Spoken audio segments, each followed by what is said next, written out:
va commencer maintenant le deuxième mois de Hadar, et dans lequel, bien sûr, il y a la fête de Purim. Et ça va être l'occasion d'expliquer une notion qui est souvent déformée, qui s'appelle la simcha, la joie. Étant donné qu'il est dit Mishenichnas Hadar Marbim Besimcha, dès que le mois de Hadar commence, il faut augmenter la joie. Alors il serait peut-être important d'expliquer, de comprendre ce que signifie, est-ce que vraiment il y a de la joie ou pas. Pourquoi il faut absolument aborder ce problème? Parce que malheureusement, c'est devenu aujourd'hui un slogan.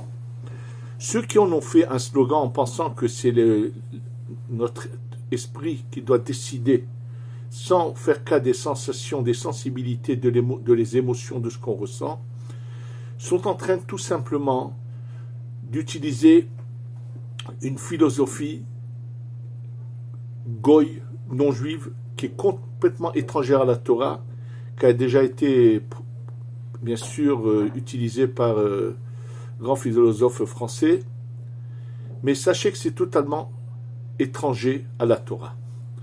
Il y a ce qu'on appelle l'intelligence rationnelle, donc c'est utilisé uniquement que l'esprit, et il y a l'intelligence émotionnelle. Bien sûr, ça va vous paraître surprenant, puisque qu'est-ce que le cœur a à faire avec la pensée, avec la réflexion? Et vous allez voir tout de suite, je vais vous lire un texte du Harizal, qui va totalement prouver que, contrairement à ce qu'on peut imaginer, que en fait, le cœur, il n'est que la finalité de ce que nous avons dans la tête, qui s'appelle Chokhma à droite, Bina à gauche et le Da'at. C'est bien qu'au niveau matière physique, on ne voit pas le lien. Sachez que si on avait les yeux spirituels pour le voir, on verrait comment il y a un lien entre ce qu'il y a dans la tête et le cœur, ses sensations, ses ressentis qu'il y a chez la personne.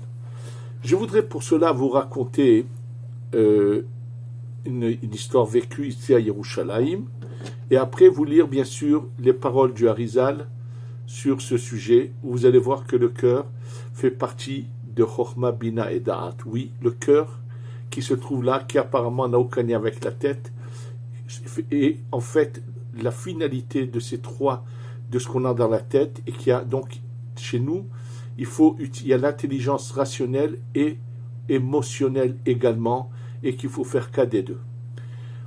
Il s'est passé un événement à Yerushalayim avec le Rav Yosef Chaim Sonnenfeld. Une année, celui qui à Yerushalayim faisait de l'huile d'olive kasher les Pessah, pour Pessah, naturellement au moment où les olives étaient vendues, c'est-à-dire poussées dans les champs, il allait acheter une grande quantité, il savait combien il en fallait, et bien sûr, celle qui devait être utilisée pour fabriquer l'huile d'olive pour Pessah, il la met dans un endroit propre où il n'y a pas de chametz, et un peu avant Pessah, il avait un moulin avec lequel il faisait donc sortir l'huile de ses olives, qui ensuite était vendue comme de l'huile kasher de Pessah. Et or, comme à cette époque-là, où l'histoire se passe, le Rav de Yerushalayim, c'était dans la vieille ville de Jérusalem, c'était le Rav Yosef Chaim Sonnenfeld, bien sûr, il va chez le Rav, et il lui demande, s'il te plaît, Kvod Harav, comme chaque année, donne-moi une attestation, que tu donnes ton aval, que tu dis que l'huile que moi je fabrique pour Pessah est une huile d'olive pure, strictement kasher pour Pessah. Donc il demande au Rav. Bien, le Rav dit d'accord, mais il ne lui écrit pas sur le champ. Passe 24 heures, il voit le Rav, dit Kvod Harav, tu ne m'as pas encore donné l'attestation que c'est kasher. Lui dit oui, je ne vais pas tarder. En fait, le lendemain, il y avait eu de la neige qui était tombée dans Yerushalayim, il faisait vraiment très froid, et le Rav Sonnenfeld prend son manteau. Comme il faisait tellement froid et qu'il était d'un certain âge, il se couvre presque le visage à cause du froid et va dans la rue où se trouve ce petit atelier dans lequel est fabriquée l'huile d'olive kasher pour Pessah. Et lorsque il arrive, il voit que l'ouvrier non-juif arabe qui travaille pour ce fabricant d'huile d'olive de Pessah est là dehors assis en train de manger sa pita ces pitotes qu'on fait en Israël, pleines de farine dessous, en train de manger sa pita avec je ne sais quoi. Et une fois qu'il a fini de manger, il le voit rentrer dans l'atelier, prendre les olives, les mettre dans ce petit moulin par lequel on presse ces olives pour faire descendre de l'huile d'olive. Et donc il rentre à l'intérieur, il suit l'ouvrier arabe, et il s'adresse au propriétaire qui avait demandé au Rav Sonnenfeld de lui donner la terouda, ce qu'on appelle ce papier, disant que son huile est cachère des Pessah. Et là, comme le Rav Sonnenfeld avait son manteau sur le visage, le propriétaire n'avait pas reconnu que c'était le Rav Sonnenfeld qui était rentré. Et le Rav Sonnenfeld demande « Cette huile est cachère des Pessah ?» Il lui dit « Oui, bien sûr, et d'ailleurs, je vais avoir la preuve, la terouda, ce qu'on appelle ce papier du Rav Sonnenfeld, disant que c'est cachère des Pessah. » Et là, Rav Sonnenfeld ouvre son manteau, et le propriétaire se voit face à face avec le Rav. Et le Rav lui dit « Dis-moi, ton ouvrier, je viens de le voir manger son pain dehors, sa pita, et il est rentré sans se laver les mains, avec un peu de farine ou un peu de pain dans les mains. Il a pris des olives, il les a mises dans le pressoir. Tu veux que cette huile soit cachère des Pessah ?» Le patron et le juif là est surpris, étonné. Il dit « Ah, j'ai pas fait attention, j'ai pas vu. » Il lui dit « Écoute bien, ce qu'il a fait jusqu'à présent, tu le mets de côté, tu le vendras après Pessah, ou avant Pessah, comme huile normale. Et à partir d'aujourd'hui, tu vas reprendre d'autres olives, faire attention dans tes réserves, tu vas prendre des olives qui n'ont pas été touchées par ses mains, et refaire une huile strictement, faire attention qu'à chaque fois qu'il soit mangé, quand il rentre, qu'il se lave les mains, ainsi de suite. Il lui dit, sache une chose, tu sais pourquoi je suis venu? Quand j'ai voulu m'asseoir, écrire ce papier où je disais que ma main ne voulait pas écrire, je sentais quelque chose, j'avais une sensation qui m'empêchait d'écrire.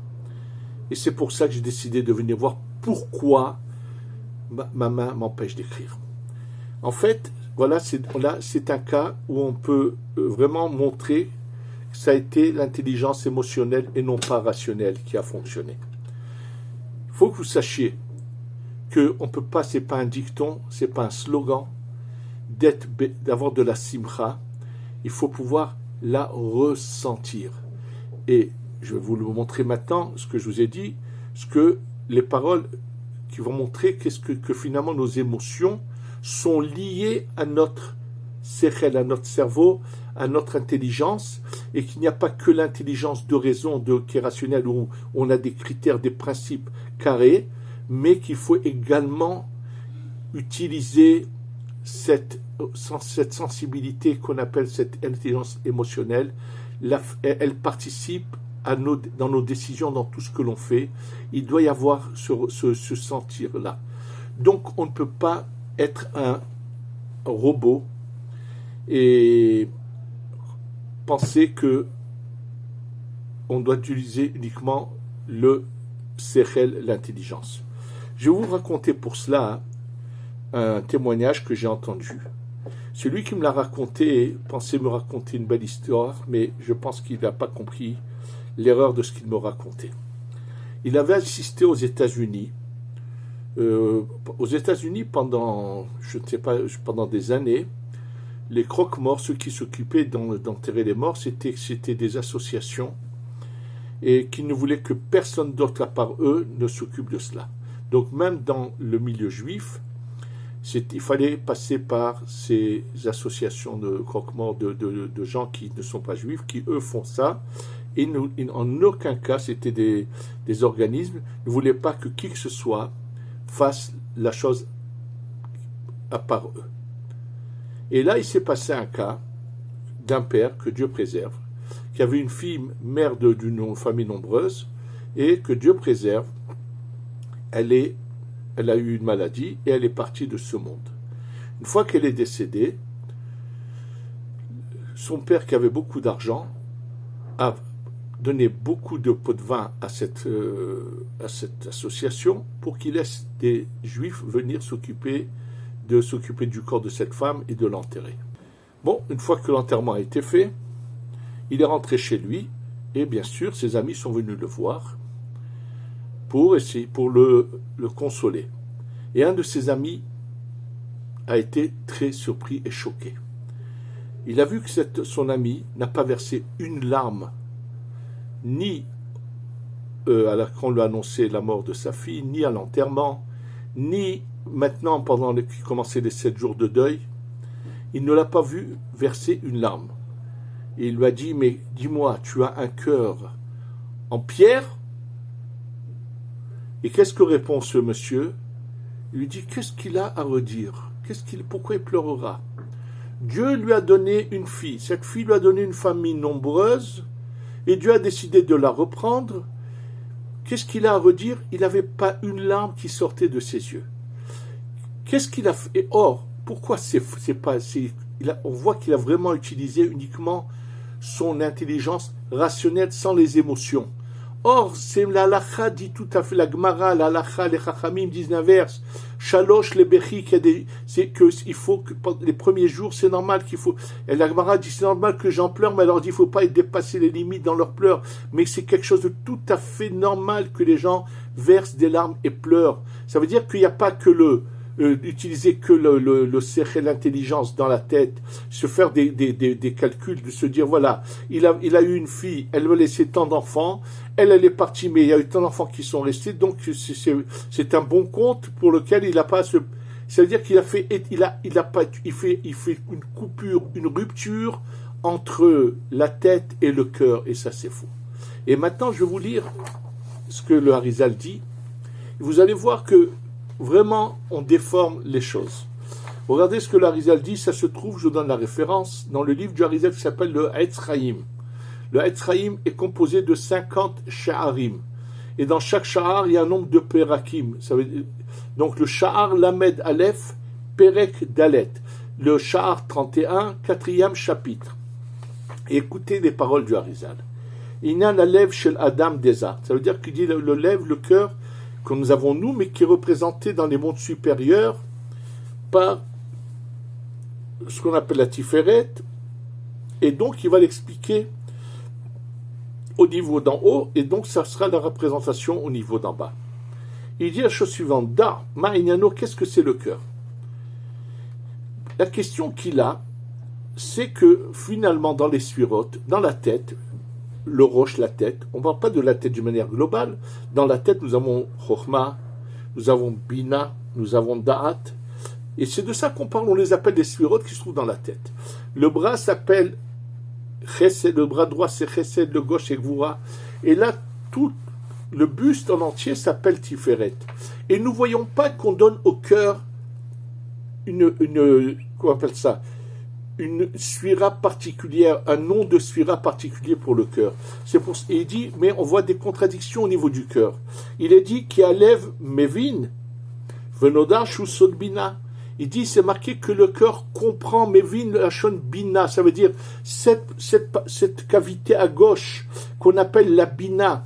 Vous savez que dans la tête, il y a plusieurs formes de réflexion. La Chokhmah, c'est voir les conséquences. La Bina, c'est cette manière de déduction. Mais Vin Davar, Mitor Davar, c'est la forme de cette compréhension que nous avons, de comprendre, d'avoir des déductions d'une chose à l'autre, de comprendre les choses avec comment elles sont faites. Ça, le cœur est appelé aussi Bina. C'est ce qu'il dit. Il dit qu'il lève Mevin, Ve'u Sod Abina. Donc le cœur, on l'appelle la Bina. Bien que la Bina est là, on dit que le cœur c'est la Bina également. Et il dit dans un autre endroit, on a vu qu'il est dans la Tiferet. Il y a un autre endroit où on dit que le cœur c'est la Malchut, c'est la Shechina. Alors il dit, je comprends pas. Une fois dans le Zohar, tu me dis que c'est la Bina, une fois que tu me dis que c'est la Tiferet, une fois que c'est la Malchut. Qu'est-ce qu'est finalement le cœur? Alors il dit, Achalev, il dit, on ne doit pas trouver un nom de Sphira particulier. Pourquoi? Alors écoutez ce qu'il dit bien. Il dit, sachez une chose, que en fait, cette Chokhmah, Bina et Da'at qui sont là dans la tête, sachez que cette lumière qui fait vivre ces trois cavités dans lesquelles il y a notre réflexion sous différentes formes, cette lumière est fermée, descend, et lorsqu'elle arrive à cet endroit-là, à l'endroit de la poitrine ici à l'intérieur, la couverture de cette lumière, qui est une couverture spirituelle, s'arrête, et là, cette lumière sort d'une manière, se dévoile d'une manière subite, et donc s'amplifie. Il dit, c'est ça qu'au niveau spirituel, le cœur est la finalité de ces trois cavités que nous avons dans la tête, qu'on appelle Chokhma, Bina et Da'at. Donc le cœur est lié avec notre réflexion de la tête. Donc on a besoin des deux, de cette intelligence rationnelle qui est dans la tête, mais qui doit être liée à cette intelligence émotionnelle qui est dans le cœur. Et tout le temps qu'on n'a pas uni les deux, et ça, je vous dis, il explique même pourquoi on l'appelle Lev 32 en hébreu. Il explique qu'en fait, on a Chokhma, Bina, Da'at. Le Da'at est composé de deux. Chacun est recomposé. Et il explique comment on arrive il y a deux sortes de Chokhma, Bina, Da'at du côté masculin, féminin. Ce qui fait 8. Ensuite, 88, 32. Et on arrive au chiffre 32. Ça veut dire que comme il est la finalité de tout ce qu'il y a dans la tête, donc il a un lien entre, c'est un tout. Depuis le début de la tête jusqu'au cœur, c'est un tout. Je vous dis juste aussi signaler au passage que il y a eu même si les rabbinim ne publient pas à haute voix, et ils ont l'air de dire l'inverse, que lorsque on sait que le cerveau est complètement mort, que même si le cœur continue à fonctionner, c'est une réaction, mais ce n'est pas dire que la personne est en vie. Et bien sûr, il y a eu des choses qui ont été faites pour le prouver, des grands médecins qui ont pris ils ont fait quelque chose qu'ils ont même montré à ça au Rav Shlomo Zalman Auerbach. Ils l'ont prouvé vraiment d'une manière irréfutable la chose. Ça veut dire qu'il y a un lien total entre les deux. Donc, on revient à ce qu'on a dit au départ. Il faut savoir que la simcha ne peut pas être une intelligence rationnelle. Je dois me faire des principes. Je dois être besimcha. Non. Il faut le sentir. Alors, comment on fait? C'est marqué Veyadata yom vashevota le'avecha k'Adonai Elohim od. C'est marqué dans le passouk, c'est un passouk dans la Torah, ce que je viens de vous dire. Veyadata hayom. Tu vas savoir aujourd'hui, mais le mot da'at est mentionné. Ça veut dire que ce que tu as dans la tête ici, le da'at, ça ne s'arrête pas là. Veyadata yom. Et qu'est-ce que tu fais une fois que c'est arrivé dans le da'at? Vahashevota el levavecha. Du da'at, tu vas faire des satsang dans ton cœur. Et quoi? Qu'Adonai hua Elohim en od. Que Dieu est le Tout-Puissant, celui qui fait tout, et il n'y a rien d'autre que lui. C'est-à-dire que tu vas essayer d'habituer tes sensations, tes émotions, à ce qu'elles vivent avec l'amour d'Akadosh Baruch. Nous constatons, nous voyons, on peut le voir encore une fois, je vais vous dire où. C'est marqué dans Masechet Shabbat, dans Daf Pechet, page 88 dans Masechet Shabbat, que bien qu'ils aient reçu la Torah au mont Sinaï, ils l'ont reçue qu'avec l'intelligence rationnelle et non pas émotionnelle.